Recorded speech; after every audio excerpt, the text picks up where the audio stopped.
bago po tayo tumungo sa ating talakayan, kasama ko pa rin si Yusek Marge para sa mga update mula sa kanila dyan sa Department of Justice. Yusek Marge, may isinagawang aktibidad ang DOJ bilang bahagi ng efforts kaugnay ng child safety sa cyberspace. Ano itong magandang balita na ito, Yusek? Hi Nina and happy Terno Tuesdays. Tinatukan ng Department of Justice ang kaligtasan ng mga bata sa cyberspace sa isang natatanging storytelling activity. Ginanap ito noong November 27, 2024 sa Robinsons Mall, Manila bilang bahagi ng pagdiriwang ng 2024 National Children's Month. Kasama ang private partners tulad ng PLDT at Smart Communications. Ang DOJ ay nagdaos ng isang storytelling session para sa mga bata gamit ang aklat na Ang Paglakbay ni Tala. Layunin ng kwento na magbigay kaalaman sa mga bata tungkol sa mga panganib na maaaring matagpuan sa online world. Pinangunahan ng Philippine Information Agency ang makulay na pagtatanghal gamit ang mga puppet para mas maging kaakit-akit ang kwento sa mga batang dumalo. Ang aktibidad ay bahagi ng paggunita ng Republic Act No. 10661 na naglalayong itaguyod ang karapatan ng mga bata.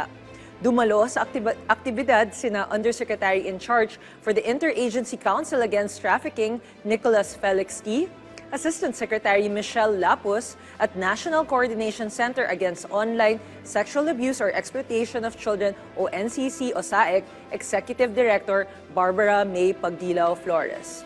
Ayon kay Justice Secretary Jesus Crispin Boying C. Remulla, ang DOJ ay patuloy na mangunguna sa pagprotekta sa mga bata laban sa panganib online at iba pang anyo ng pang-aabuso.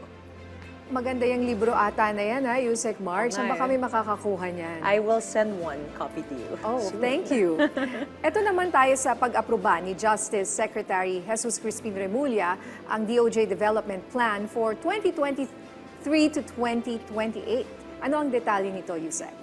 Yes, Nina, ang DOJ Development Plan 2023 to 2028 ay magsisilbing gabay ng kagawaran sa pagsuporta at pagsulong sa bagong Pilipinas campaign ng Administrasyong Marcos. Ayon kay Justice Secretary Jesus Crispin Boying C. Remulla, ang DOJ Development Plan ay isang roadmap na nakatutok sa mga pangunahing layunin ng Marcos administration, kabilang na ang pagpapalakas ng public order and safety. Sa isang seremonya nitong Biyernes, in-endorse ang plano na kumikilala sa DOJ bilang pangunahing ahensya sa tatlong pangunahing aspeto: pagpapahusay ng administrasyon ng hustisya, pagpapabuti ng regulasyon, at pagpapalakas ng good governance. Kasama sa plano ang strategies at legislative agenda, pati na rin ang mga programa na magsisigurado sa pagpapabuti ng serbisyo publiko at pagpapalakas ng institusyon.